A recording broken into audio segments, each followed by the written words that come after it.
Steve Moran here with Senior Housing Forum, and we are at the Nick Spring Conference in cold and blustery San Diego, which is not supposed to be like that. So I'm really excited to do this interview. I am talking to my friend John Schwaner, who has been in the senior living space for a million years, and he now works for, well, I'm going to actually have you talk about your, both what the company is you work for and what your title is and what you do, so I don't screw that up.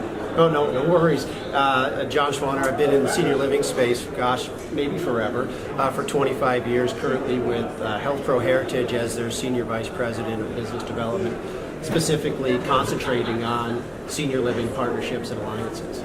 So we know in the senior living space that therapy services for skilled nursing is a huge thing. It has a lot to do with revenue, it has to do with lengths of stay and all kinds of things. And we also know that oftentimes senior living, assisted living, memory care, even independent living needs to have some access to it. But mostly people sort of think of it as, you know, it's one of those almost necessary evil.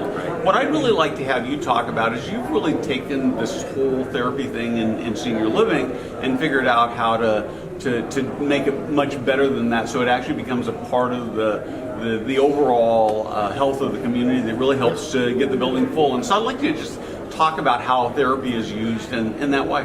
Well, that's a good point. I mean, we're in 41 states with 10,000 therapists, Steve.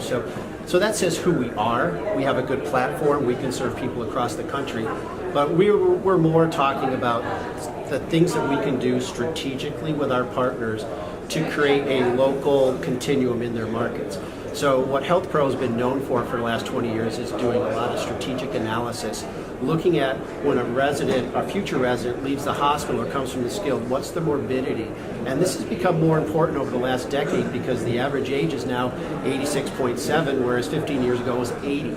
So we're really trying to help our partners marry their clinical competencies with our therapeutic competencies, whether it's somebody with congestive heart failure or somebody suffering from a stroke. How can they get back strong and well using physical therapy, occupational therapy, and speech therapy? But it also helps carve our partners' niche in the market with success stories to drive organic leads to their community where they may not be as reliant on the aggregators of the world and have to pay a big fee to get somebody to move in. We think we can help our partners create success stories that they can sell to their up and downstream partners. And our folks around the country, that's a big value proposition for them. So what let me sort of, if I can parrot this back so I make sure I've got a good understanding. So what you're really saying is you'll take somebody who is relatively medically complex that comes into senior living, and we're seeing more of that, and you're able to create a comprehensive therapy program, which means that it's less likely they're going to go back to the acute setting, or in some cases to skilled setting, which means that it saves the healthcare system money. And those are stories that you create to actually go to the hospitals and say, look what we can do. In many instances, that's exactly what we're doing. We really end up looking at the community itself. Pick a normal community that's 100 apartments, and their average occupancy is 86%. We go in and do a market analysis, and we look at the home health care dynamics, what type of managed care is in that market space. But we really listen to our partners, what their clinical competencies are, and then we try to overlay our therapeutic competencies and make something strategic for that individual organization. For somebody that has a concern about falls, and they want a fall prevention program, that our program would be called Defying Gravity. And so we unpack what we do therapeutically and marry it to what the clinical competencies are at the community level. And we really work with the Senior VP of Clinical Services or regional clinical person. If they have a concern over cognitive impairment for their residents, whether they're in independent living, assisted living, or a memory care program, we've got defined processes and programs. That's called ageless abilities. We're meeting the residents' need where they are in the stage with Alzheimer's or dementia. And our approach varies based on the level that they are diagnosed with Alzheimer's.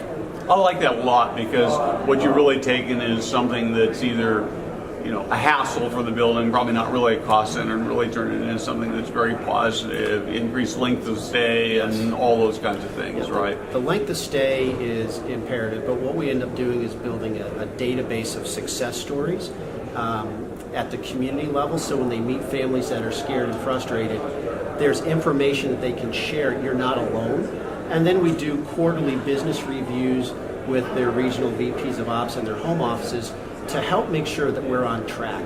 So every community gets a quarterly business review, and then we create that banter back and forth on what our next steps are for the next quarter.